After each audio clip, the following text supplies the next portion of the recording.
Meus irmãos e irmãs, vamos ter um tempo de oração. Senhor, nós queremos entregar esse período em Tuas mãos, sob a direção do Teu Espírito, para que o Senhor tenha toda a liberdade entre nós, para que o Senhor possa verdadeiramente derramar aquilo que o Senhor anela sobre nossas vidas, que é a Tua palavra, Senhor. Carecemos dela, Senhor. Pai, em nome do Teu Filho Jesus, nos aquiete debaixo da Tua voz. Em nome de Jesus. Amém. Meus amados, nós vamos para esse último período, onde estamos estudando sobre o governo de Deus sobre a sua casa, baseado na 19ª estação da peregrinação do povo de Israel pelo deserto, que é Quelata. Então não carece de explicações sobre essa estação, o contexto, que encontramos ali em Números capítulo 16, aquela rebelião de Datã, de Coré, Datã e Abirão, contra a autoridade de Deus por meio de Moisés e Arão. Então eu creio que todo esse cenário já está bem claro na nossa mente.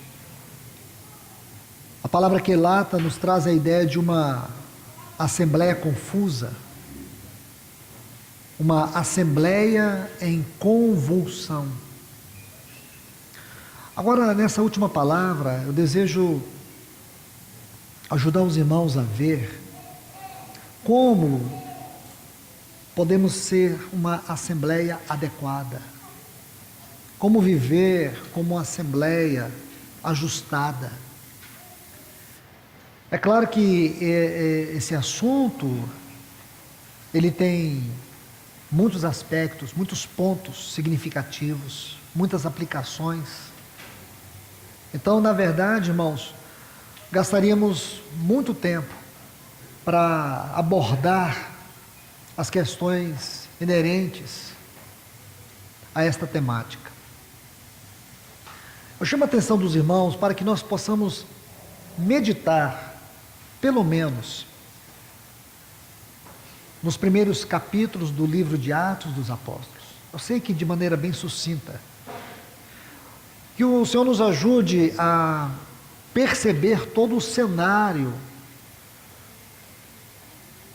que se desenvolveu nos 4 primeiros capítulos e o quanto nós podemos extrair de lições para nós. Até aqui temos visto toda aquela convulsão de Quelata, o que retrata muitas nossas experiências locais. Eu creio que todos nós aqui, eu sei que existem muitas cidades aqui, muitas assembleias aqui representadas, nós passamos nossas lutas. Quem não passa, irmãos? Você sai de uma estação, de uma experiência difícil, aí você vai para uma experiência fácil. Logo que aquela experiência boa, maravilhosa, ela começa a nos deixar um pouco acomodados, lá vem o Senhor com uma experiência difícil. Aí começa tudo do zero. A sensação que você vive sendo trabalhado de uma maneira e de outra pelo Senhor. E essa sensação, irmãos, é importante. Não as experiências em si, mas saber que as mãos, aquelas mãos furadas, que está trabalhando em todo esse processo da nossa vida, para o nosso amadurecimento, para o nosso crescimento e para a frutificação. É necessário, irmãos. Que Deus nos ajude a nunca nos acomodarmos com este mundo. Que seja sempre a vida da igreja um desafio constante, persistente. Atos dos Apóstolos, capítulo 1. Eu quero ler um texto muito simples, porém de um profundo significado. É o versículo 4. Atos dos Apóstolos, capítulo 1, versículo 4. Diz assim: e comendo com eles, determinou-lhes que não se ausentasse de Jerusalém, mas que esperassem a promessa do Pai, a qual disse ele: de mim ouvistes. Acredito que em algumas versões esta palavra comendo está reunindo. Independente de uma versão e de outra, é importante que nós vejamos o significado dessa palavra no texto original. Essa palavra é formada de uma preposição e um termo. É sum, que é uma preposição, e o termo nalizo, é sunalizo. Então aqui nessa palavra, observe, tem uma preposição, sum, S-U-N. Essa preposição no texto grego, ela dá a ideia de juntamente com. Juntamente com. A tradução desse texto, à medida que você vai traduzindo ele cria um quadro impressionante. Essa palavra indica um encontro face a face. A melhor tradução seria essa: encontro face a face. Poderíamos traduzir esse texto assim: e encontrando com eles, face a face. Olha que coisa linda, irmãos. Que palavra preciosa que os tradutores não conseguiram, ou não podemos aqui exigir isso deles, já fizeram um trabalho maravilhoso. Porém, se você traduz esse texto conforme está no original, ele cria uma amplitude que impressiona o nosso coração. E encontrando com eles face a face. Se você estuda todo aquele período da ressurreição até a ascensão, nós podemos encontrar pelo menos 10 aparições do nosso Senhor Jesus. Eu vou citar cada uma delas aqui. A primeira está lá em Marcos capítulo 16, versículo 10. Quando ele apareceu para Maria Madalena. Durante esse período de 40 dias, entre a ressurreição e a ascensão, nosso Senhor, ele apareceu pelo menos 10 vezes, é o que nós sabemos. A primeira vez o Senhor apareceu para Maria Madalena bem cedo. Está em Marcos, capítulo 16, versículos 9 e 10. A segunda vez está registrada em Mateus, capítulo 28, os versículos também 9 e 10, aquelas demais mulheres. A terceira aparição do Senhor foi para aqueles discípulos no caminho de Emaús, em Marcos capítulo 16, versículos 12 e 13, e também Lucas capítulo 24, versículo 13 até o 32. Há uma quarta aparição do Senhor que foi a Pedro, em Lucas capítulo 24 e o versículo 34. A quinta aparição do Senhor foi para os 11 discípulos.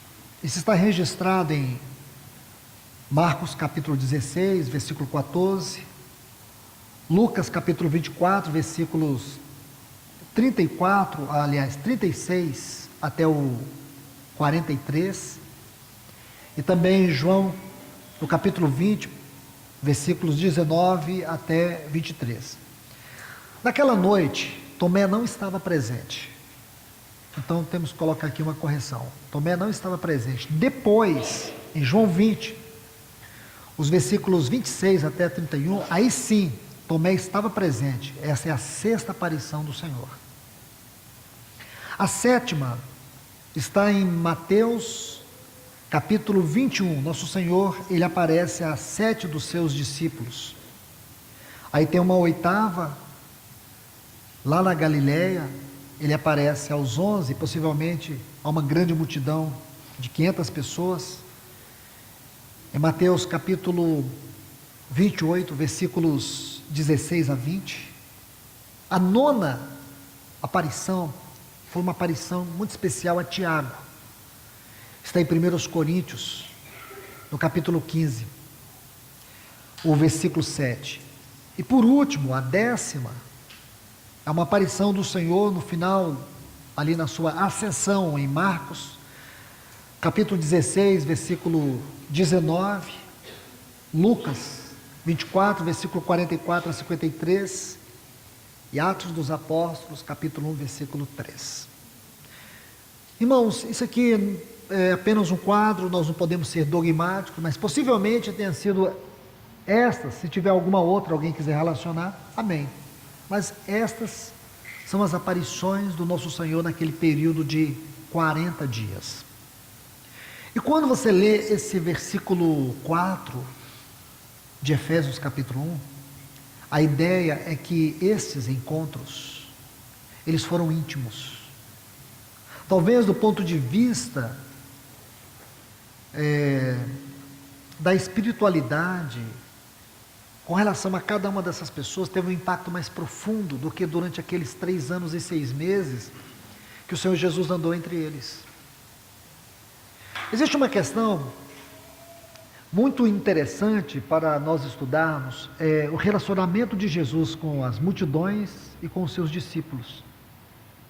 Se você estudar os 4 evangelhos, vocês verão que a expressão multidões vai ocorrer com muita frequência. Você vai ver as multidões seguindo o Senhor, você vai ver o Senhor tendo compaixão das multidões. Ele olhou para ela e disse: é como ovelha que não tem pastor.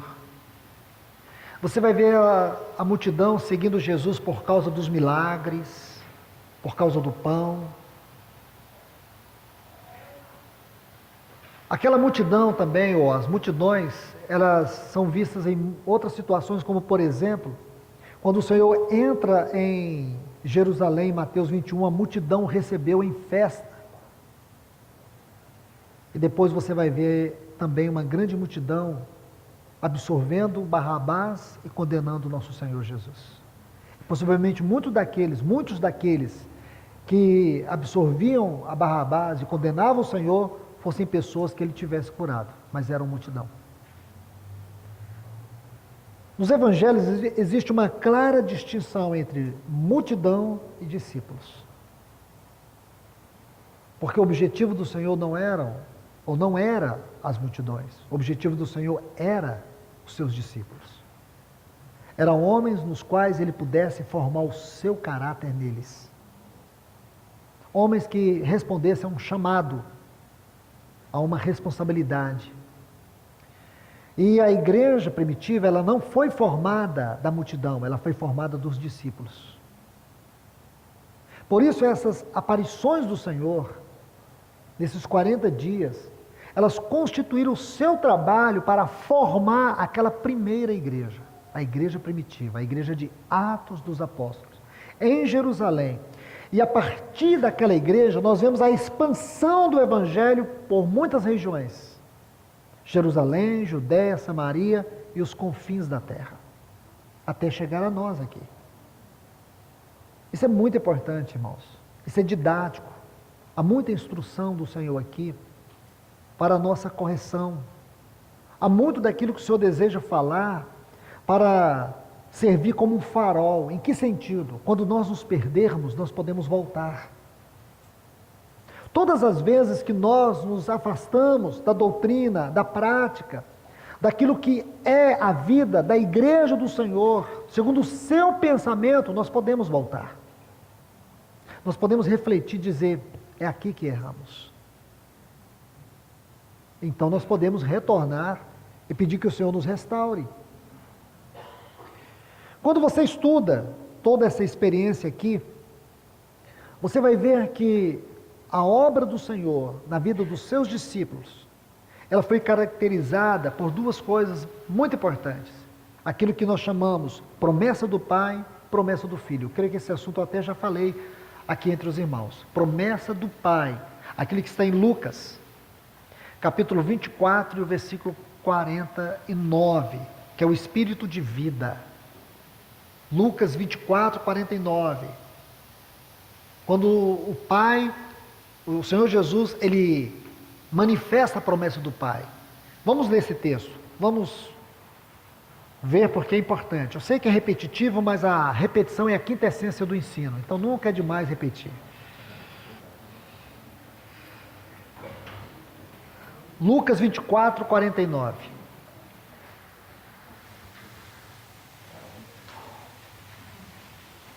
Eis que envio sobre vós a promessa de meu Pai.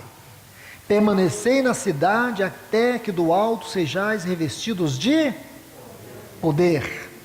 Então, se nós lemos esse texto junto com Atos 1:4, nós vemos a mesma coisa. Jesus vai ressaltar aquilo que ele havia dito lá em Lucas 24, 49, que é o texto que acabamos de ler. Permanecei em Jerusalém, até que do alto sejais revestidos de poder. Quando você estuda a palavra poder no livro de Atos dos Apóstolos, tem a ver com capacitação.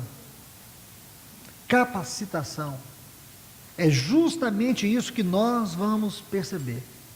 E essa capacitação tinha a ver com a transformação do caráter deles. Uma coisa muito linda, irmãos, que nós vamos ver no livro de Atos, é que esse poder transformou o caráter deles. O exemplo é Pedro. Quem era Pedro? Um discípulo vacilante, inconstante, falastrão, desequilibrado, uma pessoa não confiável. Então, irmãos, não estou aqui maculando o testemunho de Pedro, não, mas ele era isso mesmo. Mas o Espírito Santo entrou com poder, transformou o caráter dele. E essa transformação do caráter na vida de Pedro é o que nós podemos ver nessa promessa do Pai. Não existe, irmãos, uma conversão sem a obra do Espírito Santo. Pessoas diziam assim: irmãos, eu sempre fui assim, eu sempre vou ser assim, eu vou morrer assim. Ah, é? Isso não é conversão. É conversão psicológica, religiosa, não conversão genuína, novo nascimento, regeneração. Conversão é sim transformação de caráter. Quando o Espírito Santo vem, o seu poder nos transforma. A velha natureza está aqui, latente, gritante. Você sabe que ela está aqui, você não confia nela. Até porque ela não converte. Mas graças a Deus, irmãos, o Espírito está aqui para nos convencer do pecado, da justiça, do juízo. Dessa história, que eu sou uma pessoa cheia do Espírito Santo, na reunião à noite, mas durante o dia, um fracasso espiritual. Isso não é vida cristã, irmãos. Isso é dissimulação religiosa. É um espírito de engano que está lá no coração dessa pessoa. Vida cristã é ascensional. Quer dizer que eu não vou pecar, não vou falhar? Você vai, mas o pecado não será mais o seu prazer. Pelo contrário, o pecado vai sempre tirar o seu prazer. Você nunca vai encontrar um cristão genuíno que ele diga: eu tenho prazer em pecar. Quando um cristão nascido de novo, que experimentou verdadeiramente a habitação do Espírito, o pecado não vai ser o Senhor da vida dele jamais. Não precisa você nem ficar dizendo para o irmão: conhece o Senhor, porque todos me conhecerão, diz o Senhor. Quem governa e apacenta a igreja, irmãos, é o Espírito Santo. Ele usa os seus meios, suas ferramentas. Então nós precisamos ficar preocupados com a espiritualidade de ninguém. Porque eu digo para vocês, um cristão que tem o Espírito Santo dentro da vida dele, o Espírito Santo o guiará em toda a verdade. Vida aqui e poder. Então, poder nesse primeiro ponto, transformação de caráter. Porque Deus não usa um vaso sujo. Deus não usa um vaso contaminado. E por isso e para isso nós temos duas coisas importantes para tratar com a nossa velha natureza. A posição que Cristo ocupa como nosso sumo sacerdote, agora sentado no trono da glória, e o poder eficaz do seu sangue que nos limpa de toda iniquidade. O Espírito Santo comunica isso de maneira substancial, verdadeira, com realidade. Então você não tem como permanecer numa lama de pecado. Se você realmente peca ou falha, se existe algum pecado usual, se existe algum pecado que você trata como ídolo no seu coração, pode ter certeza, o Espírito Santo está expondo ele na sua vida. E muitos dos fracassos que nós experimentamos é por causa desses ídolos que nós ocultamos naqueles porões escuros do nosso coração. O Espírito Santo não desiste. E você não pode brincar com esse ídolo, porque ele pode te destruir. Aquilo que você não destruir é o que vai te destruir. É a experiência de Saul com os amalequitas. Lembra? Que Saul não matou os amalequitas, que preservou o melhor dos amalequitas. Deus disse para ele exterminar, e ele não exterminou, porque os amalequitas significa a carne. E quem foi que matou Saul? Um amalequita. Davi perguntou: quem és tu? Ele disse: eu sou um amalequita. Quando ele disse que matou Saul. O pecado que nós não tratarmos, não levarmos diante do Senhor, e não pedir que o Espírito Santo nos convença dele, esse pecado que macula o nosso caráter espiritual, você pode ter certeza, se você não permitir que o Senhor destrua, ele te destruirá. Então não permita isso, irmãos. Clame ao Senhor hoje, antes de você sair desse lugar. Me ajude, me revista com o teu poder, transforme o meu caráter. Amém? Então vamos avançar. Aí em João capítulo 14, o versículo 16, aqui nós temos a promessa do Filho. E eu rogarei ao Pai, e Ele vos dará um outro Consolador. A palavra aqui é advogado, amigo fiel, ajudador, Consolador, fortalecedor, intercessor, conselheiro, tudo isso, irmãos, que é o Espírito Santo. A fim, o sentido é, qual o propósito desse amigo fiel, desse advogado, desse paracleto, que esteja para sempre convosco. Está vendo aí? Para sempre. Qual é o sentido aqui, irmãos? O sentido aqui é vida. O Espírito Santo é poder, mas também é vida. Vida aqui no sentido também, irmãos, de nos habilitar para o serviço. Foi justamente o que aconteceu na igreja primitiva. O Espírito Santo veio, poder e vida, ou vida e poder. Porque eles vão experimentar o Espírito Santo como vida aonde? No texto até que eu já citei, João capítulo 20, a partir do versículo 19. Trancada as portas onde estavam os discípulos com medo dos judeus. Veio Jesus e pôs-se, colocou-se no meio deles. E o que Jesus fez? Paz seja convosco. E tendo dito isto, soprou o Espírito Santo. A palavra soprou ali é infusão, uma palavra única em todo o Novo Testamento. Ela só encontra uma correlação dela naquela versão Septuaginta, a versão grega do Velho Testamento, que foi feito lá em Alexandria. 70 rabinos traduziram o Velho Testamento do antigo hebraico para o grego. Aí você vai encontrar esta palavra infusão, sabe aonde? Gênesis 2:7, que diz que Deus criou o homem do pó da terra e soprou em suas narinas o fôlego de vida. Então nós podemos extrair daí, irmãos, a base para interpretar a palavra infusão. Soprou sobre eles o Espírito Santo. Sabe quem foi esse que soprou o Espírito Santo? O autor da vida, aquele que disse: haja luz e houve luz. Não é uma coisa simples, irmãos. Não é. Porque João, no capítulo 1, você sabe que João capítulo 1 vai interpretar Gênesis 1. Gênesis 1 está assim: no princípio criou Deus os céus e a terra, porém estava sem forma e vazia, e havia trevas sobre a face do abismo, e disse Deus: haja luz. Pega só isso aí, vai para João 1. No princípio de João é antes do princípio de Gênesis. No princípio era quem? A palavra, o Logos. O Logos era Deus e o Logos estava com Deus. Ele era coinerente, coexistente com Deus. E o verbo, o Logos, a palavra, se fez carne. Aí ele vai dizer assim, que essa palavra era a luz. E essa luz, que era a palavra, criou todas as coisas. Ele vai dizer assim, sem ele, nada do que foi feito se fez. Porque a luz é a vida. Então, se você toma João 1, você vai interpretar esses textos, você vai imaginar, meu Deus. Aí, se você quiser adicionar textos, é só pegar Hebreus capítulo 1. Você vai ver que aqui em Hebreus ele vai dar uma outra conotação à palavra. Havendo Deus outrora nos falado por meio aos pais, por meio dos profetas, hoje ele nos fala por meio do Filho. A quem constituiu o quê? Herdeiro de todas as coisas. E o que mais?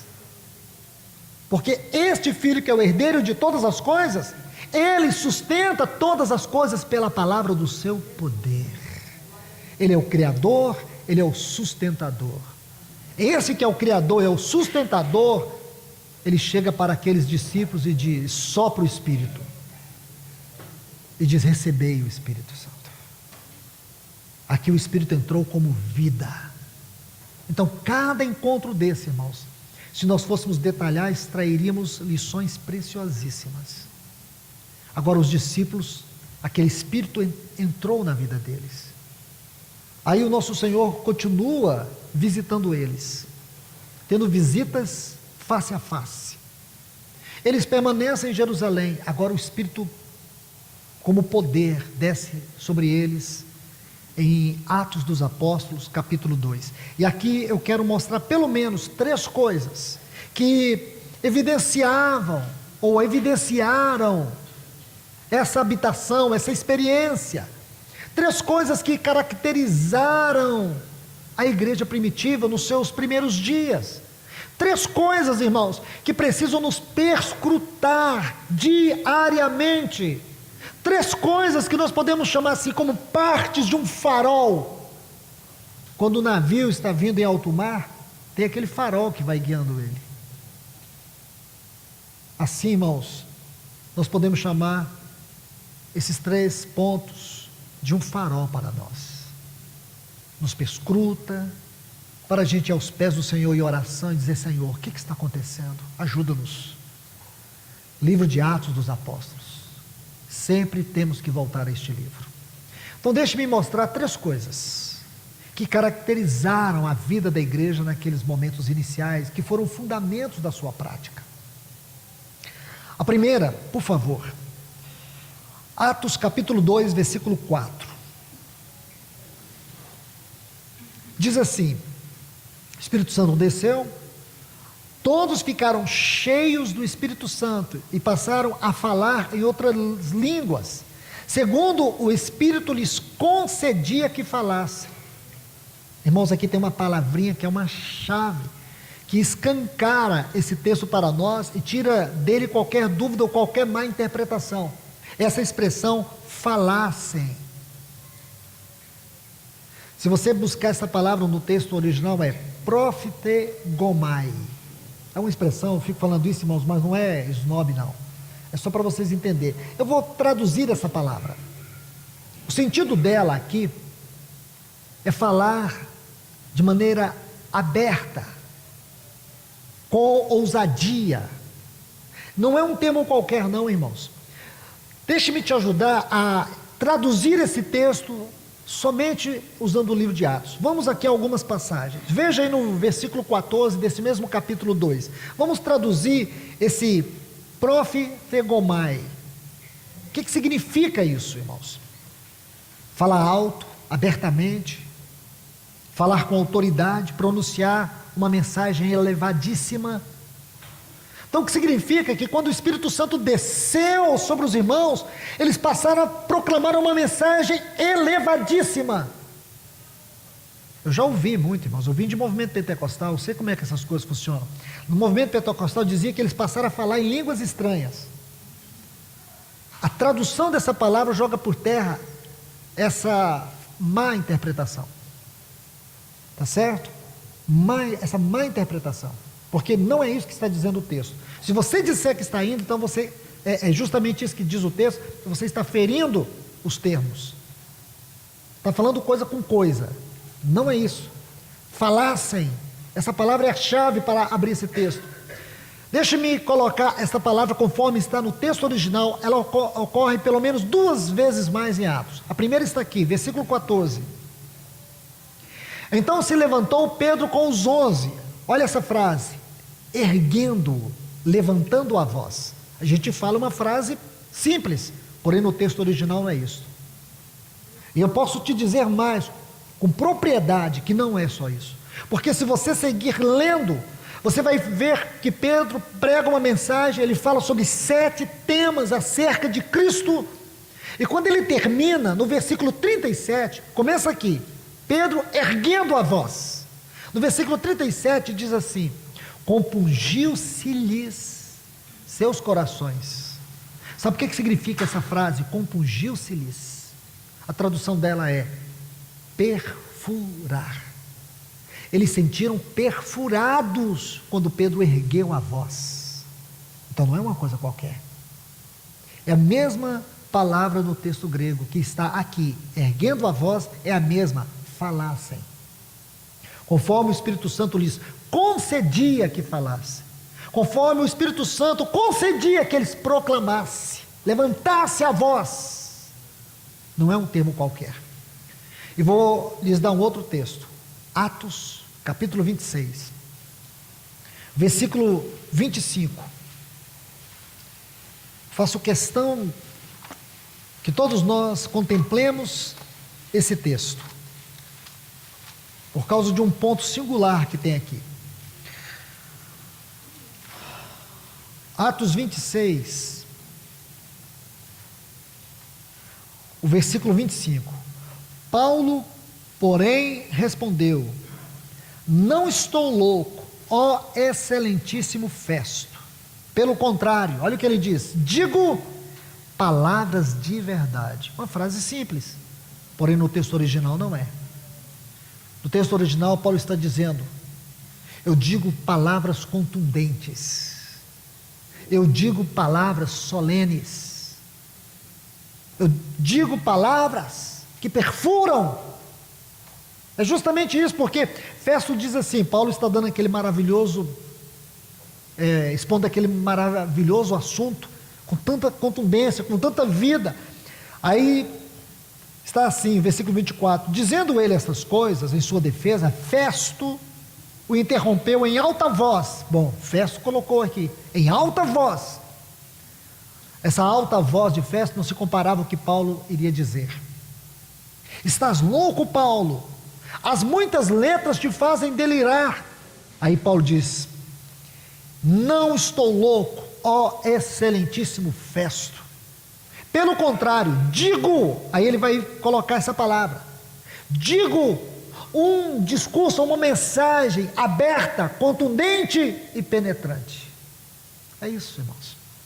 O que quer dizer que quando o Espírito Santo veio sobre a igreja, uma das fortes características é que aqueles irmãos passaram a ter uma mensagem poderosa, contundente, uma mensagem perfurante. Não era uma mensagem qualquer, não era um discurso qualquer. As pessoas ficavam espantadas quando ouviam aquelas mensagens. É o que chamamos, irmãos, o ensino de Cristo.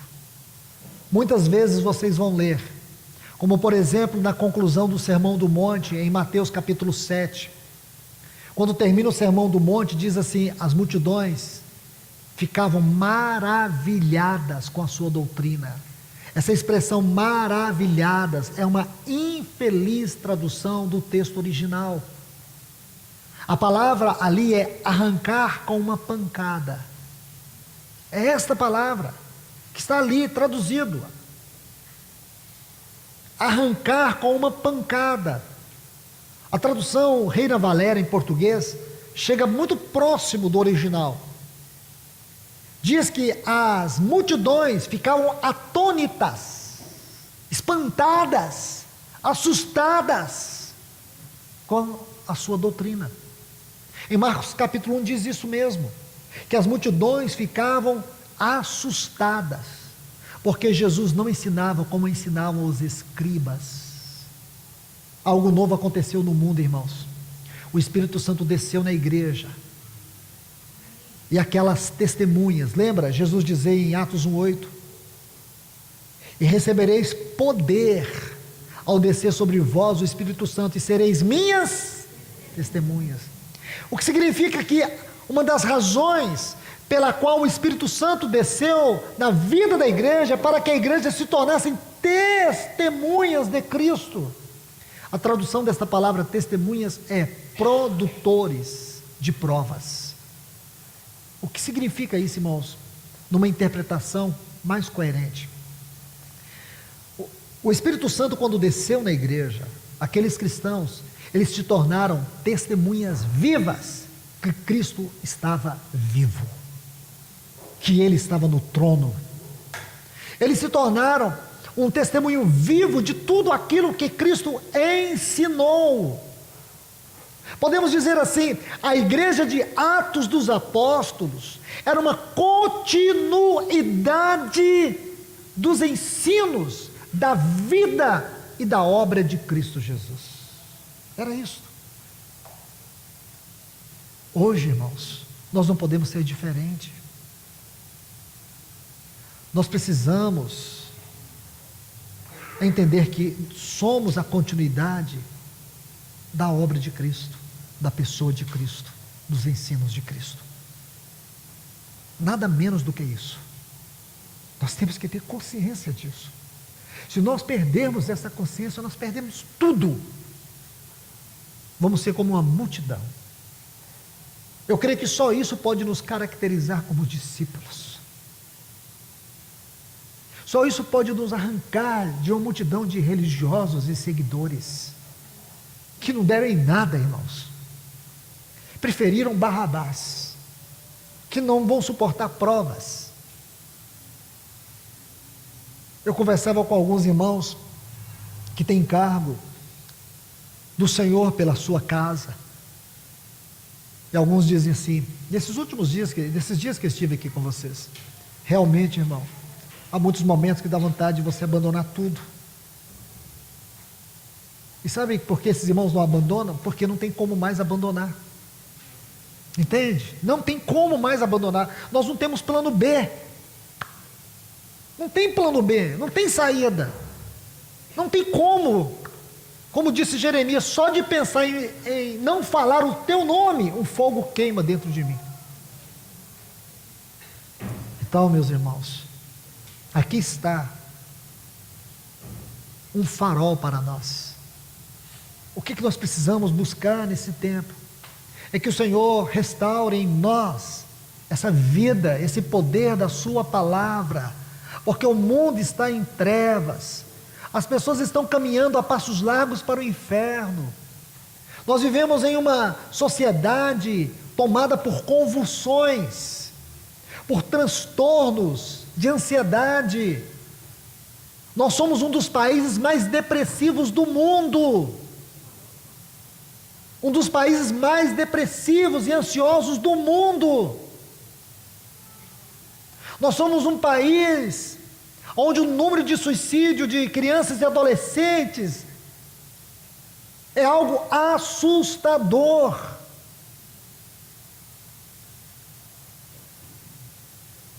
É onde o mundo pode encontrar refrigério, irmãos. Onde o mundo pode encontrar um oásis. Onde o mundo pode encontrar o jardim de Deus. Onde o mundo poderá encontrar os céus na terra. Onde o mundo poderá encontrar uma viva esperança. Só na mensagem que nós pregamos, irmãos. Porque ela é vida. Ela transforma. Ela quebra grilhões. Ela liberta os cativos, os oprimidos. Ela restaura as pessoas. Nós temos uma riqueza. Nós temos uma vida, um vigor espiritual, e nós não podemos segurá-lo, nós não podemos retê-lo, nós não podemos aprisioná-lo.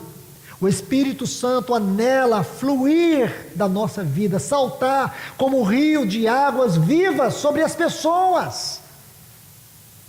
Nós não podemos diminuir o verdadeiro significado prático daquilo que é a igreja. Nós não podemos diminuir a natureza daquilo que é a igreja. Então, meus irmãos e irmãs, esse é um ponto que nós temos que considerar. Vamos a um outro ponto muito importante, que temos que buscar a ajuda do Senhor, para que este aspecto, este ponto, como um farol, nos perscrute, nos avalie. O que aconteceu conosco, irmãos?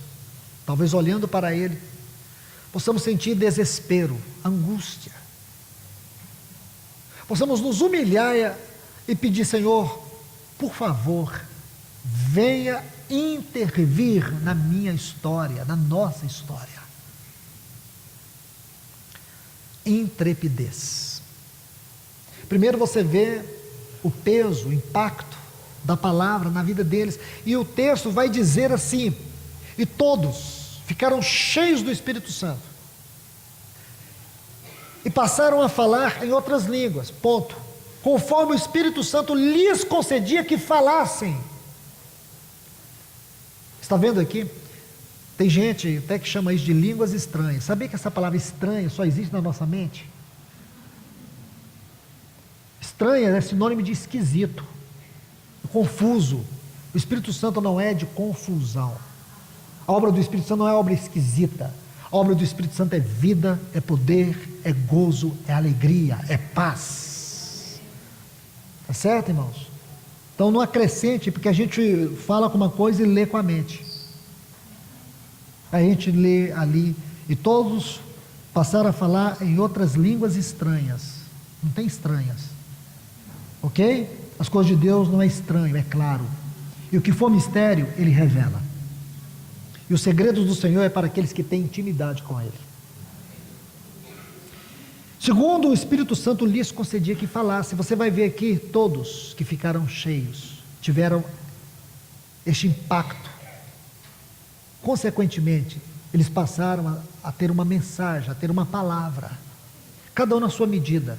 Meu irmão e minha irmã, cada um na sua medida. Não comece a se desesperar, não comece a se acusar, porque talvez você olhe para você e diga: mas eu não sou uma pessoa assim de sair falando para todo mundo. Não, você não vai, eu creio também que você não vai mudar, vai continuar sendo do mesmo jeito. Essa voz mansa, essa pessoa que mal abre a boca. A questão é quando você abrir a boca, é quando o Senhor te colocar e você dá meia dúzia de palavras, é quando lá no seu trabalho você apenas dizer uma frase, ela vai ser uma espada inflamada, que vai penetrar em muitos corações. Não se acomode, creia que existe vida e poder do Espírito no teu coração.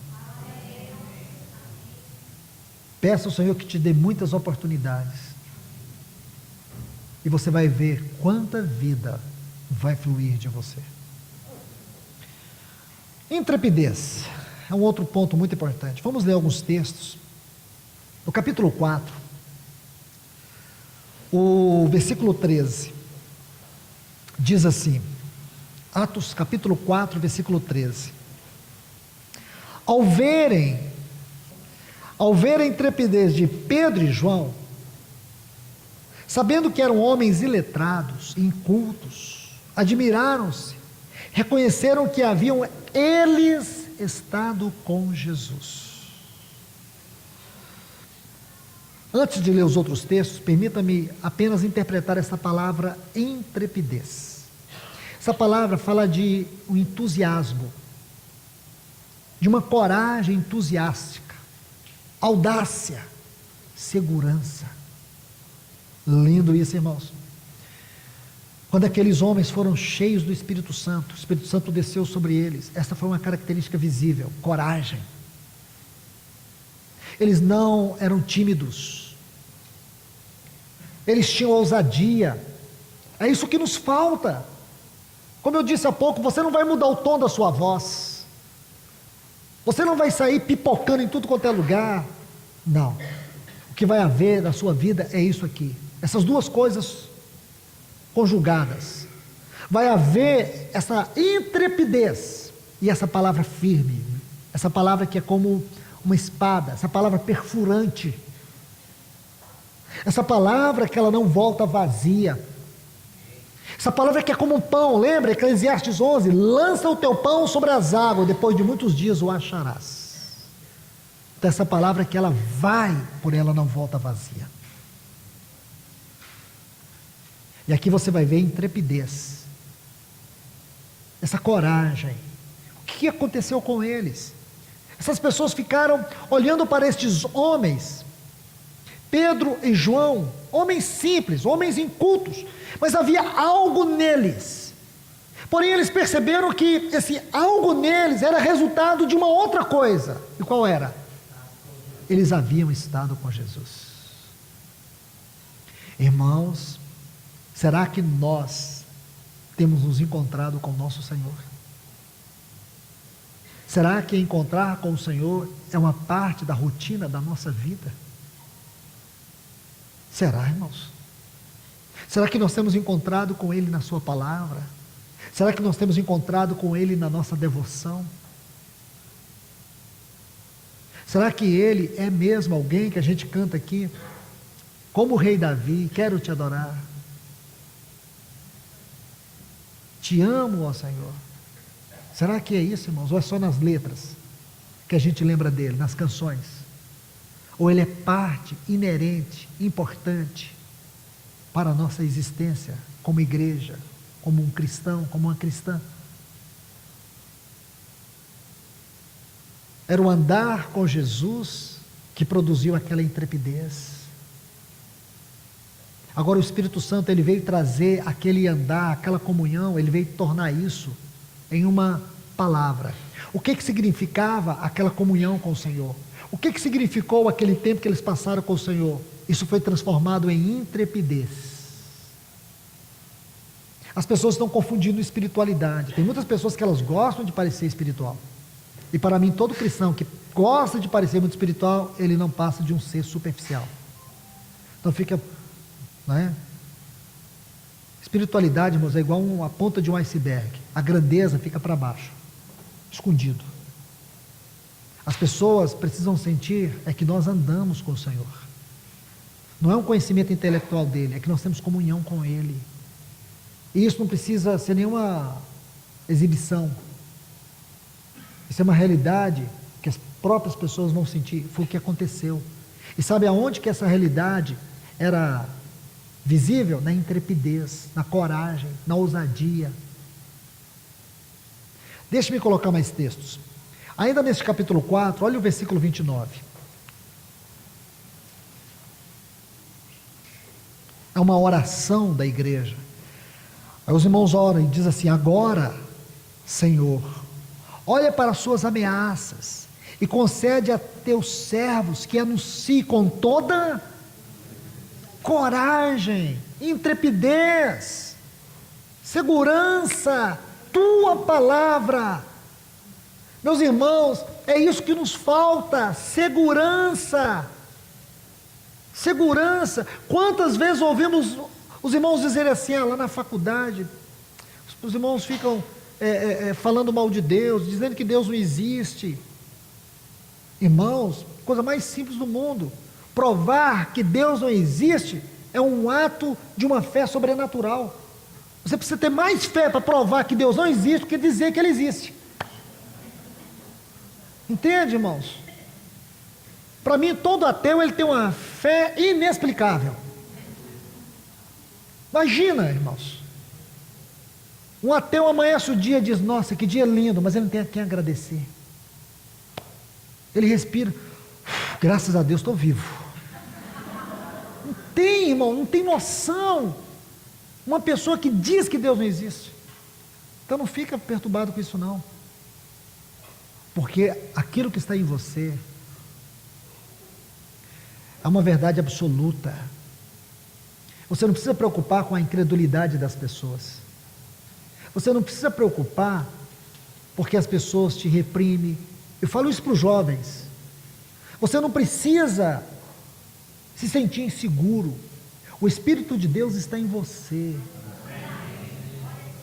Entende? Está em você, Ele te dará a palavra na medida certa. Não precisa argumentar, nem contra-argumentar, nem tentar explicar.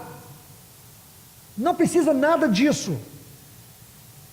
Se você apenas disser, eu quero falar uma coisa para vocês, eu creio que Deus existe e que eu não sou origem de um animal, de um macaco e nem de uma ameba, e ponto final, pronto. Se a pessoa diz, não, eu sou, então tudo bem, se você quer se diminuir, se diminua. Mas a Bíblia diz que nós somos criados à imagem moral e espiritual de Deus. Irmão, tem uma palavra mais sábia do que essa? É uma questão só de pensar. Como diz o irmão John Stott, crer é pensar. Uma pessoa que não crê está com problema de pensamento, problema de mente. É simples, é óbvio. O que nos falta é segurança. E quem te dá isso é o Espírito Santo. Segurança, firmeza. Essa multidão que está aí, que nega Deus, irmãos, nega com o único objetivo, para a satisfação dos seus prazeres. Prazer não preenche o vazio do espírito do homem, só Deus. Então você precisa acreditar que todo ser humano, aquele que você julgue mais abominável, aquele que você acha que ele é um blasfemo, por definição, eu quero te falar, ele tem um espírito que clama por Deus. Deus criou ele com um vazio, só Deus vai preencher. Quando essa palavra for liberada pela sua boca, com ousadia, com segurança, com unção, te digo a verdade, ela vai tocar o espírito dele. Digo para você com toda segurança, irmãos. Intrepidez. Vamos ler mais alguns textos. Versículo 31 deste mesmo capítulo 4, de Atos dos Apóstolos. Tendo eles orado, tremeu o lugar onde estavam reunidos, e todos ficaram cheios do Espírito Santo, e com intrepidez anunciavam a palavra de Deus. Oh, irmãos, que o Senhor restaure a intrepidez da vida do seu Espírito no nosso coração. É o que nós estamos precisando para esta geração, um batismo de intrepidez. Que realmente haja isso em nós. No seu casamento, você falar para o seu cônjuge, não é ficar sendo aquele tormento que fica apontando o pecado, dizendo que está errado, ficar brigando com seus filhos porque eles estão passando a noite em festa. Nada disso, irmãos. É você falar uma palavra viva, uma palavra poderosa. Você chegar para o seu cônjuge e dizer, eu quero te falar uma coisa, Jesus morreu pelos teus pecados, Jesus deu a vida por você e Ele te ama, ponto final. Deixa que a palavra vai trabalhar no coração dele. É você dizer para o teu filho, você está fazendo tudo o que a sua carne quer, mas eu quero te falar, você não pertence a este mundo, você pertence a Deus, eu te consagrei, e o Senhor não vai desistir de você, Ele te ama, Ele morreu por você, e um dia você vai perceber o quanto isso é real, pode ter certeza, irmãos, porque a palavra que nós falamos, ela tem vida, ela tem poder. O que aconteceu com a igreja primitiva? Por que o evangelho se espalhou? Porque eles passaram a ter segurança. A questão, irmãos, que nós perdemos a segurança, a ousadia, a intrepidez, e sabe o que a gente faz? Fica igual uma goteira. O marido não aguenta mais ouvir falar de Jesus, porque a mulher é uma goteira, sem vida. E do contrário também, muitas esposas, cujos esposos são cristãos, não suportam, porque é só condenação, é só acusação. Não condene, não acuse, fale palavras de vida, fale com ousadia, deixa o Espírito Santo usar a tua boca, no seu trabalho. É muito triste você ouvir alguém dizer que tem um cristão chato lá na sessão. É horrível, irmãos, é uma vergonha para o evangelho. Como é diferente você saber que a pessoa mais íntegra, aquela pessoa mais admirável, é um testemunho de Cristo. Que o Senhor torne isso claro para nós, irmãos. Que nós não venhamos ser nenhum obstáculo à obra de Deus nessa terra. Que que nós sejamos verdadeiras testemunhas de Cristo Jesus. Que as pessoas comecem pelo menos a ter uma desconfiança que nós andamos com Ele. Olhar assim e falar assim, eu não sei, mas parece que essa pessoa aí tem alguma coisa com Cristo. Compreende, irmãos? Intrepidez. Deixe-me colocar um outro texto, e esse também eu faço questão de ler com vocês. Quero que vocês olhem para esse texto. Atos 28. Atos 28, 31. Observe esse texto, com muito cuidado. Pregando o reino de Deus e com toda intrepidez, sem impedimento algum, ensinava as coisas referentes ao Senhor Jesus Cristo. Amém? E o que você percebe aqui, irmãos, nesse texto? Olhe para ele, eu vou dar alguns segundos para vocês, olhar para esse texto. O que vocês conseguem perceber de espantoso nesse texto? Olhe para ele. O que vocês conseguem perceber? Uma coisa que eu chamaria o cúmulo do óbvio. É o último versículo de Atos, não é? Acho que essa é a coisa mais óbvia que tem, não é? E é por ele ser o último versículo de Atos é que me chama a atenção. Olha como encerra os escritos aqui, pregando o reino de Deus com toda intrepidez. Irmãos, é o último texto que descreve como era a vida naquele tempo, como era a igreja em Atos. Vamos pensar dessa forma. Vamos pensar que era esta a vida da igreja. E quando a gente olha para nós aqui, irmãos, o que a gente vê? Uma lacuna. Perdemos a intrepidez. Assim termina o livro de Atos, naquele tempo, pregando o reino de Deus com toda intrepidez. E hoje nós pregamos o reino de Deus com toda intrepidez. Ai, irmãos, parece que ficou um vazio entre nós esse texto.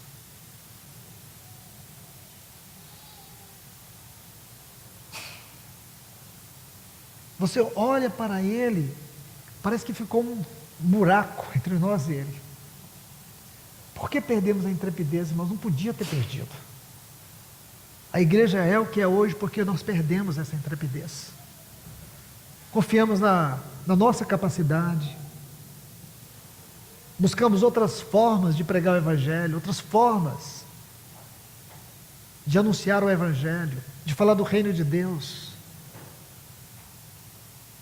Você percebe que o livro de Atos não tem fim, não tem uma conclusão.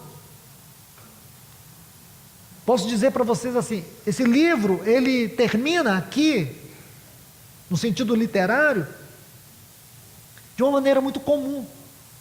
E por quê, irmãos? Por que este é um livro que ele termina de uma maneira tão comum? Eu posso dizer assim, ele termina como se não terminasse. Sabe por quê, irmãos? Porque o desejo do Espírito era que continuasse, não era que terminasse. Nós não podemos achar que esse é um fim, irmãos. Aqui não é o fim. Tinha que ser a continuidade. E por que não continuou, irmãos? Porque perdemos a intrepidez. Porque nos tornamos tão frios no nosso reunir, na nossa adoração, na nossa comunhão. Esse texto tem que nos esmagar. Não é um texto para apenas contemplar e dizer, terminei a leitura do livro de Atos. Esse livro tem como título Atos dos Apóstolos. Não deveria, irmão, deveria ser Atos do Espírito Santo. Talvez nos ajudasse a refletir mais. Por que nós deixamos apagar o fogo do Espírito? Por que permitimos, irmãos, que essa ousadia se perdesse na nossa vida? E nos tornássemos tão mecânicos nas coisas de Deus, tão frios. Buscamos muitas vezes o intelectualismo como uma ferramenta para proclamar o Evangelho. Esses homens não tinham intelectualismo nenhum, eles foram chamados de incultos. A palavra ali é gramatos. do ponto de vista intelectual, da filosofia, da religião do tempo, daquela época, eles eram analfabetos. Mas como esses homens, que não preenchiam os requisitos do conceito intelectual da filosofia e da religião daquela época, conseguiram transformar o mundo, conseguiram levar o mundo a uma convulsão de arrependimento, conseguiram espalhar a mensagem de Cristo, conseguiram pregar o reino de Deus, porque eles verdadeiramente, irmãos, compreenderam o que era a vida no Espírito, o que era ser cheios do Espírito. Eles se deixaram ser usados.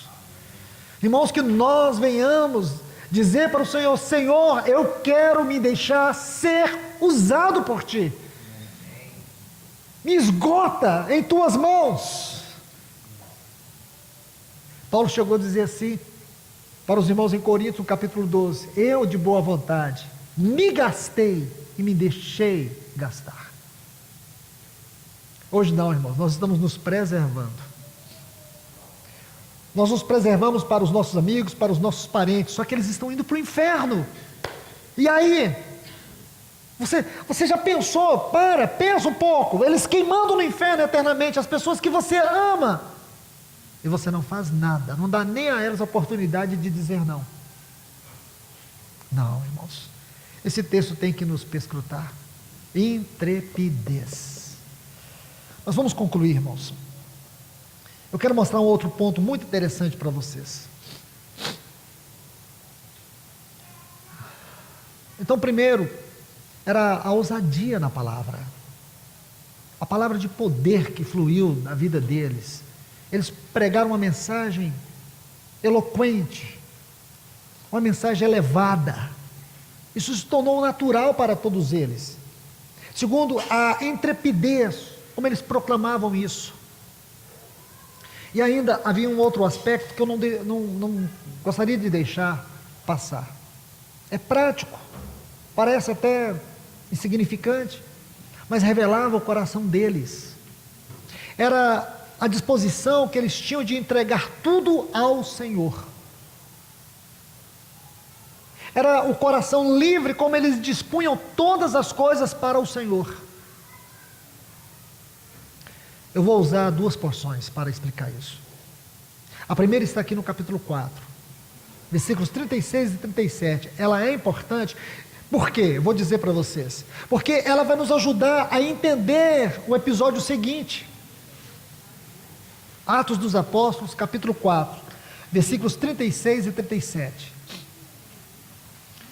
Diz assim: José, a quem os apóstolos deram o sobrenome de Barnabé, que quer dizer filho da consolação, da exortação, levita natural de Chipre, vendendo um campo, trouxe o preço e depositou aos pés dos apóstolos. Irmãos, preste atenção nisso, não era uma coisa comum. O escritor aqui, ele tenta resumir uma atitude, um comportamento, um ato. Então, nós sabemos que ele exprime aqui, em poucas palavras, ele diz assim: vendendo-o, trouxe o preço e depositou aos pés dos apóstolos. Aí segue a leitura, começa assim, capítulo 5. Entretanto, certo homem chamado Ananias, sabe o que significa Ananias, irmãos? Graciosamente dado por Deus. É bom prestar atenção nisso. Ananias, com sua mulher Safira, vendeu uma propriedade, mas em acordo com sua mulher, observe essa palavra, reteve. Sabe o que significa essa palavra reteve? Tirar secretamente parte do preço, e levando o restante, depositou aos pés dos apóstolos.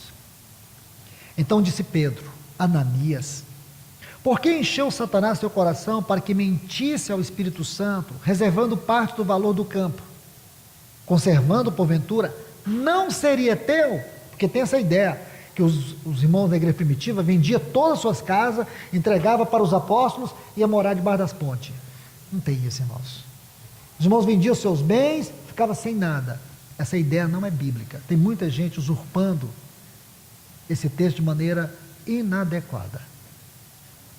Eu não tenho tempo para esgotar tudo isso aqui, mas vou colocar alguns princípios que vai te ajudar a refletir e você vai perceber o significado, quanto é importante. Não seria teu, e vendido não estaria em teu poder. Não era, os irmãos não queriam ter poder sobre os bens dos irmãos, não tinha nada a ver com isso. Como, pois, assentaste no teu coração este desígnio?